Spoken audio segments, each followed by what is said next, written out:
사도신경하심으로 우리의 신앙을 고백하겠습니다.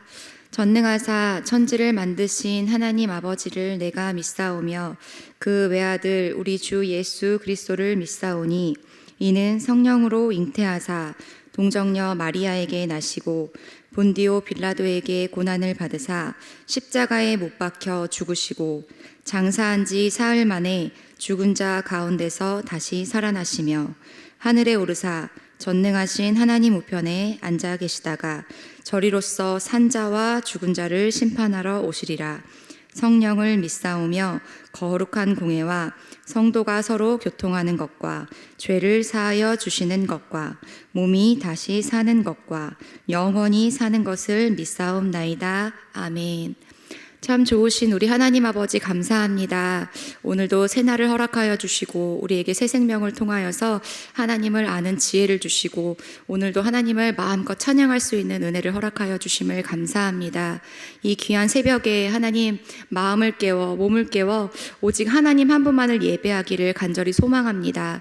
우리의 마음 가운데 주님 찾아주셔서 하나님이 어떠한 분이신지 하나님이 얼마나 놀랍도록 우리를 사랑하시는지 마음껏 전할 수 있도록 주여 은혜 베풀어 주시옵소서. 하나님 이 나라와 민족을 위해서 기도합니다. 하나님께서 긍휼을 베풀어 주시기를 간절히 소망합니다. 하나님 이 땅 가운데 어려움을 겪고 있는 많은 사람들을 굽어 살펴주시어서 하나님의 은혜를 베풀어 주시옵소서. 하나님 필요한 모든 것들을 공급하시는 그 하나님을 경험할 수 있도록 은혜 베풀어 주시고 하나님 오직 하나님 한 분만이 우리의 답이시오 우리의 모든 것 되심을 고백하는 삶이 될 수 있도록 주님 주권하여 주시옵소서. 하나님 이 시간 우리 나라 우리 교회 하나님께서 붙들어 주심을 믿습니다. 많은 일들 가운데 특별히 하나님께서 이 교회 가운데 예배하지 못하는 이 마음의 어려움을 주님께서 살펴주시고 하나님 예배할 때 기쁨과 감사가 넘치고 하나님 성도가 성도를 서로 사랑하고 주님의 마음으로 품고 나아갈 때 이 나라가 하나님 우리의 교회가 다시 한번 회복되어지는 놀라운 역사를 일으켜 주시옵소서. 하나님 이 시간 새벽을 깨워 주님 앞에 간절한 마음을 주님의 손에 올려드립니다. 우리의 모든 기대와 우리의 모든 기도가 오직 하나님께서 응답하실 것을 기대하는 마음으로 주님 앞에 나아갈 수 있도록 우리의 마음에 주의 거룩한 성령의 충만함을 허락하여 주시옵소서. 감사를 드리며 예수님의 이름으로 간절히 기도드리옵나이다. 아멘. 우리 함께 살펴보실 오늘 말씀은 시편 53편 말씀입니다. 시편 53편 1절에서 6절까지의 말씀입니다.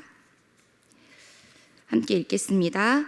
어리석은 자는 그의 마음에 이르기를 하나님이 없다 하도다.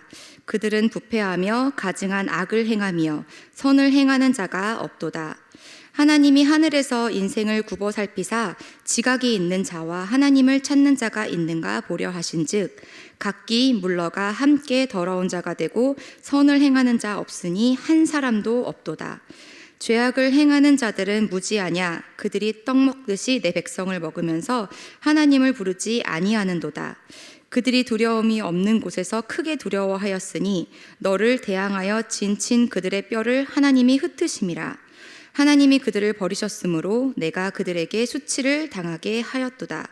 시온에서 이스라엘을 구원하여 줄 자 누구인가? 하나님이 자기 백성의 포로된 것을 돌이키실 때에 야곱이 즐거워하며 이스라엘이 기뻐하리로다. 아멘. 저는 오늘 하나님을 아는 것이 참 지혜입니다 라는 제목으로 하나님의 말씀을 잠시 나누려고 합니다. 오늘 함께 살펴본 시편 53편의 말씀은 어리석은 자라고 이름하는 사람들의 행실을 이야기하는 것으로 시작하고 있습니다. 여기에서 어리석은 자들이라고 하는 것은 하나님이 없다라고 말하는 사람들, 즉 무신론자들을 가리켜 말하는 것이라고 볼 수 있습니다. 우리 그리스도인들은 세상의 모든 것이 하나님께로부터 시작되었고 하나님의 통치와 주권 아래 있음을 인정하는 사람들입니다. 하지만 성경에서 어리석다라고 표현된 사람들은 하나님을 알지 못하는 사람들, 하나님을 마음에 두지 않고 생각하고 행동하는 사람들을 이야기합니다. 잠언 1장 7절에 살펴보게 되면 하나님을 경외하는 것이 지식의 근본이고 어리석은 사람은 지혜와 훈계를 멸시한다라고 기록이 되어 있습니다. 즉 성경에서 말하는 어리석음의 반대는 바로 하나님을 아는 지혜와 지식을 뜻하는 것입니다. 잠언은 주님을 경외하는 사람이 지식의 근본이고 하나님을 모르는 사람들, 어리석은 사람들은 곧 지혜와 한계를 멸시한다라고 이야기합니다. 하나님을 알고 하나님을 인정하는 참 지혜를 가지신 여러분들 다 되시기를 예수님의 이름으로 축복합니다. 먼저 첫 번째, 어리석은 사람들에 대한 특징에 대해서 살펴보도록 하겠습니다. 1절을 보면 어리석은 자는 그의 마음에 이르기를 하나님이 없다 하도다. 그들은 부패하며 가증한 악을 행하며 선을 행하는 자가 없도다 라고 기록하고 있습니다. 이 본문의 어리석은 자와 같은 뜻을 이야기하는 표현이 욥기서 2장에도 등장을 합니다. 욥기서 2장에는 그 욥의 아내가 몸에 종기가 난 남편에게 그 기왓장으로 이렇게 긁고 있는 남편에게 하나님을 원망하고 죽으라고 말하는 그런 장면이 등장을 합니다. 그때 욥이 아내에게 이렇게 이야기합니다. 욥기 2장 10절에 보면 그가 이르되 그대의 말이 한 어리석은 여자의 말 같도다. 우리가 하나님께 복을 받았은즉 화도 받지 아니하겠느냐 하고 이 모든 일에 욥이 입술로 범죄하지 아니하니라 라고 기록되어 있습니다. 오늘날에도 많은 사람들이 하나님은 없다라고 말하면서 하나님의 존재를 부정합니다. 하지만 어떤 이들은 하나님의 존재는 인정하지만 하나님께서 이 세상을 만드시고 창조하셨고 전 세계를 움직이시는 구체적인 일은 관여하지 않으신다라는 것에 대해서 생각하고 의심하는 것을 생각합니다. 다시 말해서 하나님이 있다는 것은 인정하지만 하나님께서 전 세계를 다스리시는 일에는 뒷짐지시고 아무것도 관여하지 않으셔서 관심이 없다라고 생각하는 사람들도 있다라는 것입니다. 그들에게도 여전히 하나님은 마음에 없다라고 생각하고 행동할 수 있는 사람들을 이야기하는 것입니다. 하나님이 없다라고 말하는 사람들, 그들의 특징에는 성경에서는 부패하다라고 이야기합니다. 또한 선을 행하지 않는다라고 말하기도 합니다. 이 부패하다라는 뜻은 무가치한 일을 하다 혹은 악한 일을 하다라는 뜻을 가지고 있습니다. 물론 이 악을 정의하는 기준은 하나님이십니다. 사람의 눈으로 가치 있는 일을 한다 할지라도 하나님의 기준으로 하나님께서 보시기에 선하지 못한 일을 한다라면 성경에서 말하는 하나님이 없다라고 말하는 표현과 같이 어리석은 자라고 할 수 있습니다. 오늘 본문에서도 선을 행하는 자가 아무도 없다, 하나도 없다라고 성경은 기록하고 있습니다. 여러분 함께 이 시간 생각해 보기를 원합니다. 여러분의 삶 속에서는 하나님은 계십니까? 하나님이 계시기는 하지만 하나님이 내 인생을 다스리시고 주관하신다는 것을 인정하십니까? 그러한 하나님께서 삶의 기준이 되어 계신다면 여러분들은 어리석은 자가 아닌 하나님을 아는 자, 바로 지혜 있는 자라고 말할 수 있겠습니다. 주일에 열심을 내어서 헌금도 열심히 하고 예배도 열심히 드리고 교회에서 진행하는 많은 프로그램들에 참여도 하고 은혜의 자리는 열심으로 사수하지만 정작 내 삶에 있어서 하나님을 배제하고 생각하거나 혹은 하나님이 계시지 않는 것 같은 선택을 할 때 그런 자들이 바로 하나님이 없는 어리석음을 범하는, 누를 범하는 사람들이라고 할 수 있습니다. 하나님을 아는 자라면 하나님이 우리의 삶의 기준이 되셔야만 합니다. 그리고 그 하나님을 알기에 힘쓰고 하나님의 존재를 생각해야만 합니다. 얼마 전에 그 말씀을 보는 중에 솔로몬 왕 이후에 분열된 그 남유다 그 왕 중에 20명의 왕 중에 요시야 왕에 대해서 묵상을 하는 시간을 갖게 되었습니다. 특별히 남유다에서는 20명의 왕이 등장을 하는데 그 20명의 왕 중에 8왕만이 하나님 편에 서서 하나님의 나라를 다스립니다. 그 중에서도 특별히 칭찬을 받았던 히스기야와 요시야 왕이 있는데 히스기야 왕의 증손자였던 요시야 왕은 8살 나이에 즉위를 합니다. 이 어린 나이, 오늘날로 치면 초등학교 저학년 우리 교회 유년부 친구들에 해당이 되는데요. 그 귀하고 작디 작은 아이가 나라를 다스리면서 얼마나 많은 어려움이 있고 두려움이 있었을까요? 그런데 그의 아버지나 그의 할아버지가 저질렀던 하나님과 반대되는, 하나님 편에 서지 않았던 나라를 다스리는 그런 통치를 따라하지 않고 그 어린 시절부터 하나님 편에 서서 하나님의 그 뜻을 따라서 하나님께서 보시기에 올바른 일을 행하였다라고 열왕기하 22장에는 기록을 하고 있습니다. 그렇게 열심히 하나님 편에 서서 나라를 다스리던 이 요시야 왕이 20대 중반이 되었을 때 하나님의 성전을 수리하다가 우연찮게 율법책을 발견하고 그 율법책의 내용을 알고서 옷을 찢으며 슬퍼하며 우는 장면이 등장을 합니다. 그 과거의 선조들이 하나님의 뜻을 지키지 않아서 하나님께서 노하셨다는 것을 마음에 두고 슬퍼하면서 하나님의 말씀대로 살지 않았던 행동들을 한탄하면서 또 하나님이 그 슬퍼하시는 행동들을 하나하나 제거하는 장면들이 등장을 하게 되는데요. 하나님을 아는 우리 그리스도인들도 하나님 말씀 앞에서 죄를 깨닫습니다. 그리고 그것을 슬퍼하고 한탄하며 회개를 합니다. 하지만 그 깨달음에서 돌이켜서 다시는 그 죄악으로 돌아가지 않도록 모든 죄악된 것을 제해버리는 것은 사실 쉽지 않은 일입니다. 그 어린 나이에서부터 왕으로 택함받아 쓰임받았던 요시야 왕은 전적으로 하나님 편에 섰는데 하나님이 주인 되시는 그 삶을 하나님께서 얼마나 기뻐하셨냐면 성경에서 대대로 칭찬하시는, 특별히 칭찬하시는 왕으로 기록이 되어 있습니다.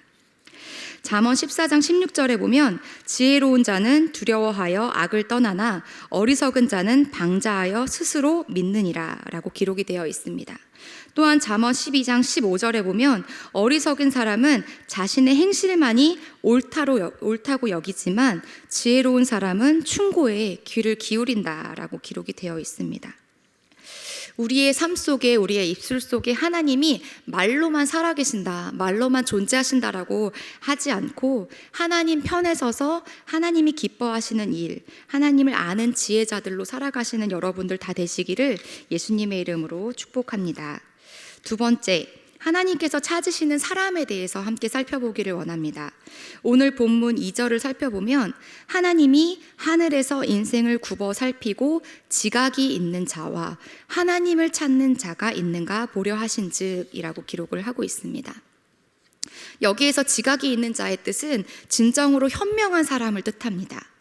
하나님께서는 하나님을 아는 자들, 하나님을 진정으로 알기를 원하는 자들, 하나님을 찾는 자들을 여전히 찾고 계십니다. 하나님께서는 그런 사람들에게 하나님의 존재를 알리시고 하나님을 존중하며 의식하고 있는 사람들을 지금도 여전히 찾으셔서 쓰기를 원하신다는 것입니다. 그 드라마 중에 낭만 닥터 김사부라는 드라마가 얼마 전에 종영을 했는데요. 이곳에서 주인공 김사부라는 별명을 가진 주인공의 대사를 잠시 소개해 드릴까 합니다. 왜 사는지, 무엇 때문에 사는지에 대한 질문을 포기하지 마라. 그 질문을 포기하는 순간 우리의 낭만도 끝이 나는 것이다. 이 김사부의 대사처럼 인간은 인생과 의미에 대해서 끊임없이 질문하고 그에 대한 대답을 찾아가는 것이 우리의 인생이라고 할 수 있겠습니다. 하지만 그 문제에 대한 대답을 찾아가는 중에 찾을 수 없는 대답, 왜 이런 일이 일어날까? 왜 나에게, 왜 우리나라에게, 왜 우리 가정에게 이런 일들이 일어날까 하는 그런 순간들도 있습니다. 이를 요즘 말로 현타 온다라고 표현을 합니다. 그 현타라는 것은 현실 자각 타임이라는 말의 줄임말입니다. 그 현타의 뜻은 헛된 꿈이나 망상 따위에 빠져 있다가 자기가 처한 실제 상황을 깨닫게 되는 시간이라는 뜻입니다. 하나님을 처음 믿을 때 흔히들 예수 믿고 복 받으세요라는 말을 한 번쯤은 들어보셨을 겁니다. 그래서 그 복이 무엇인가 싶어서 하나님을 잘 믿기 위해 예배도 열심히 드리고 열심히 봉사도 하고 열심으로 섬겼다가 하나님의 나라, 하나님의 교회를 섬겼다가 눈앞에 보여지는 복, 내 현실에 대해서 달라지지 않는 삶을 마주하게 되면 우리는 현타가 자주 올 수 있습니다. 흔히 인생에는 정답이 없다라고 말을 합니다. 하지만 정말 인생에 정답이 없다라고 한다면 우리 삶에서 굳이 질문할 필요도 없지 않을까요? 아무리 질문해도 답을 알 수가 없다면 결국 질문을 가진 우리 인생들은 방황하고 좌절하고 혼란만 겪을 것입니다. 우리가 왜 사는지, 무엇 때문에 사는지 이것에 대한 대답은 오직 우리를 지으시고 인도하시는 하나님께로만 얻을 수가 있습니다. 그 하나님을 아는 것이 진정한 복입니다. 하나님은 이 영적인 복을 누리는 자들을 지금도 찾으시고 하나님 당신의 일을 보이시며 하나님의 꿈을 펼치고 계십니다. 시편 25편 14절에는 이렇게 이야기합니다. 야훼는 자기를 공경하고 두려운 마음으로 섬기는 사람들에게 자신의 비밀한 생각들을 알려주시고 자신의 언약을 가르쳐 주십니다. 하나님을 찾으시는 여러분들 다 되시기를 예수님의 이름으로 축복합니다. 그래서 하나님께서 찾으시는 사람들이 다 되시면 참 좋겠습니다. 하나님께서 이 땅을 살펴보시고 하나님을 믿는다고 말하면서 어리석은 삶을 선택하는 자들이 아니라 하나님 편에 서서 하나님을 알기를 힘쓰고 하나님 편에 서서 작디 작은 일에도 하나님이 기뻐하시는 일이 무엇인지 살피시고 노력하는 자들에게 하나님께서는 구원을 보이신다라고 이름하고 있는 것입니다. 그렇게 하나님을 아는 자들에게는 반드시 하나님의 구원의 증표가 나타날 것인데 그 증표는 바로 십자가입니다. 제가 평소 존경하는 목사님을 소개하면서 오늘의 말씀을 마칠까 하는데요. 제가 존경하는 그 목사님은 매일마다 함께 사역하는 사역자들을 위해서 커피를 내려주십니다.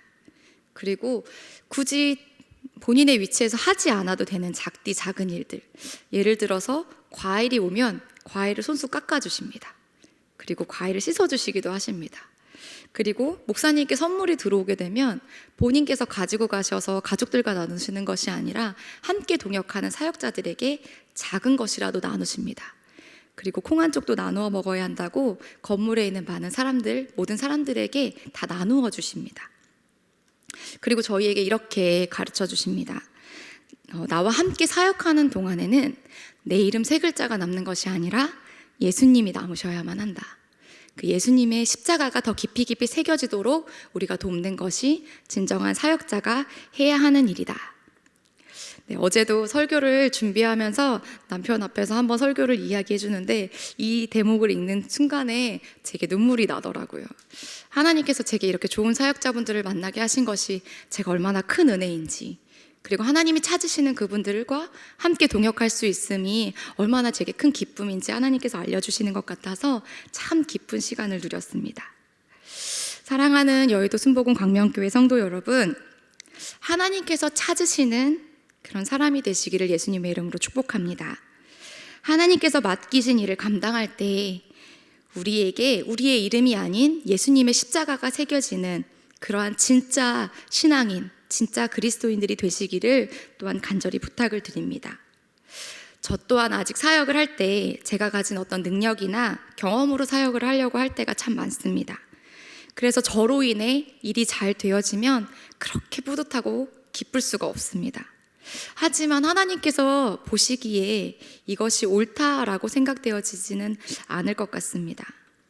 말씀을 준비하면서 오늘 본문을 오랫동안 살펴보는데 참 고민이 많았습니다. 어리석은 자의 특징들을 이야기하면서 좋은 이야기가 하나도 없는 것을 보면서 하나님께서 제게 주신 감동은 설교를 준비하는 저 박보람 스스로의 사람을 보게 하셨습니다. 오늘 말씀처럼 한 끗 차이로 하나님은 있다라고 인정하지만 하나님이 없는 삶을 사는 어리석은 그리스도인이 될 수 있다라는 것을 하나님께서 깨닫게 하셨습니다.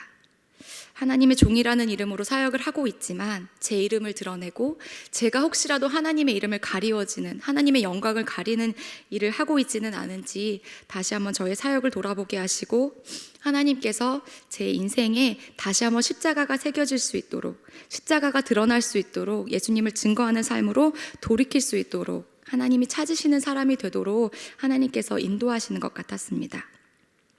저를 비롯해서 각자의 처소에서 예배하는 우리 모두에게 하나님께서 보내신 가정, 교회, 그리고 하나님께서 맡기신 귀한 양무리들과 허락하신 이 공동체 안에서 어떻게 하면 하나님이 살아계심을 더 잘 증명할 수 있을까? 어떻게 하면 하나님의 지혜를 더 잘 나타낼 수 있을까? 거룩한 고민을 함께 하시면서 하나님을 증거하는 우리의 모든 삶이 될 수 있기를 예수님의 이름으로 간절히 부탁드립니다.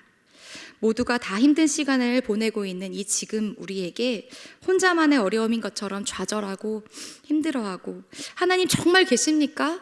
하나님 계시다면 어떻게 이런 일이 일어납니까? 하고 불평하고 원망하는 것이 아니라 그럼에도 불구하고 하나님이 나와 함께 하시기 때문에 이 어려움을 잘 극복해 나갈 것입니다 라고 믿음으로 고백하시며 하나님의 지혜와 하나님을 더 깊이 만나는 영적인 복을 누리시면서 하나님이 찾으시는 모든 사람들이 되시기를 예수님의 이름으로 간절히 부탁드립니다. 기도하시겠습니다. 참 좋으신 우리 하나님 아버지 감사합니다. 우리를 통하여 일하시는 그 하나님을 하나님 찬양합니다. 우리의 어리석음을 주님 깨워주시고 다시 한번 주님이 찾으시는 믿음의 길로 신앙의 길로 인도하실 그 선한 하나님을 다시 한번 이 시간 높여드립니다. 하나님 우리의 연약함을 불쌍히 여기시고 주여 긍휼히 여겨 주시옵소서. 우리의 마음 가운데 오직 주의 십자가가 더욱더 선명히 새겨지는 주님이 찾으시고 주님이 기뻐하시는 귀한 삶들이 될 수 있도록 주여 인도하여 주시옵소서. 하나님 이 시간에도 어려움을 겪으며 그 마음 가운데 한탄하며 주님의 이름을 부르짖는 많은 영혼들을 주님 굽어 살펴주시어서 하나님 그들에게 더욱더 하나님을 아는 놀라운 지혜를 허락하여 주시고 하나님과 만나는 기쁨을 누릴 수 있도록 주여 인도하여 주시옵소서. 또한 하나님 이 코로나19라는 이 바이러스를 통하여서 아픔과 고통에 신음하는 많은 백성들을 주님 불쌍히 여겨주시어서 속히 치료하여 주시옵소서. 그들의 삶 속에 하나님이 살아서 역사하시는 전지전능하신 하나님이심을 경험할 수 있는 귀한 시간이 되게 하시며 하나님을 붙들고 하나님의 이름을 부르짖는 이 귀한 시간을 하나님 잊지 않고 함께 주님과 함께 동행하는 귀한 시간 될 수 있도록 주여 인도하여 주시옵소서. 마음을 다하여 물질을 다하여 하나님 당신을 예배하는 귀한 자들의 그 손길을 하나님 살펴주시어서 그들 가운데 물질로 어려움 당하는 이들 없게 하여 주시고 환경 가운데 모든 것을 공급하시는 하나님을 바라볼 수 있는 우리의 믿음이 될 수 있도록 성령의 충만함으로 날마다 더하여 주시옵소서. 하나님 우리의 간절한 기대와 소망을 주님 앞에 올려드립니다. 하나님 주님께서 응답하시기를 날마다 기도하는 모든 자들의 마음 가운데 주님의 위로와 평강이 임할 수 있도록 주여 거룩한 은혜를 허락하여 주시옵소서. 오늘 하루 가운데 살아갈 새 힘을 말씀과 기도로 채워주시옵고 하나님 부르짖어 간구하는 모든 부르짖음 가운데 한 기도도 떨어뜨리지 아니하시고 응답하시는 그 하나님을 바라보며 응답이 올 때까지 끊임없이 주님을 위해 기도하는 우리 모두가 될 수 있도록 주여 인도하여 주시옵소서. 간절히 소망하며 예수님의 이름으로 간절히 기도드리옵나이다. 아멘. 하늘에 계신 우리 아버지여 이름이 거룩히 여김을 받으시오며 나라가 임하시오며 뜻이 하늘에서 이루어진 것 같이 땅에서도 이루어지이다. 오늘 우리에게 일용할 양식을 주시옵고 우리가 우리에게 죄 지은 자를 사하여 준 것 같이 우리의 죄를 사하여 주시옵고 우리를 시험에 들게 하지 마시옵고 다만 악에서 구하시옵소서. 나라와 권세와 영광이 아버지께 영원히 있사옵나이다. 아멘. 이 시간 함께 기도하기를 원합니다. 나라와 민족을 위해 기도해 주시고 코로나19로 인해서 고통받는 사람들을 위해서 그리고 또한 교회와 우리 담임 목사님을 위해서 기도해 주시고 우리 각자 개인이 가지고 있는 기도 제목을 가지고 이 시간 주여 삼창하시고 함께 기도하시겠습니다. 주여 주여 주여